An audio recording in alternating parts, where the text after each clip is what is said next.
But I think it's important to show how it affects the children. Look at the medical records, look at the school records, document that they aren't at the doctor visits, that they aren't at the parent teacher meetings, that there's a lack of participation all around, and take note of your child's emotional state. This is a hard one to get the court to appreciate. The child's emotional state is usually just a he said, she said type of thing. But so you want to look for specific changes in behavior. Sure, there's anxiety, there's sadness, but it doesn't matter if you come in and say your child's very anxious or your child's been very sad or depressed. You're not going to be believable. What you need to do instead is to say there's regression here. There's bedwetting. They're pulling their hair out. They're pacing back and forth for about 40 to 50 minutes before or after transitions. You want to show specific things rather than label it something. But you can get statements from therapists or school counselors.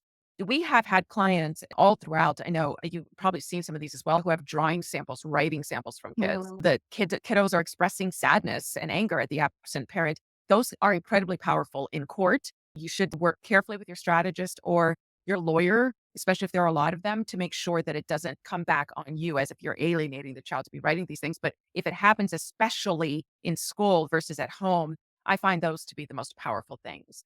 You want to be careful. Once you have all of this and you get in court, you can't get emotional about it. You have to stick to the facts, not feelings. And you can't be talking about any of this without evidence. Judges have to have legally documented proof over verbal claims. Of course, you're overcoming that your narcissist is becoming very performative and I just want to be with my children. These things were accidents.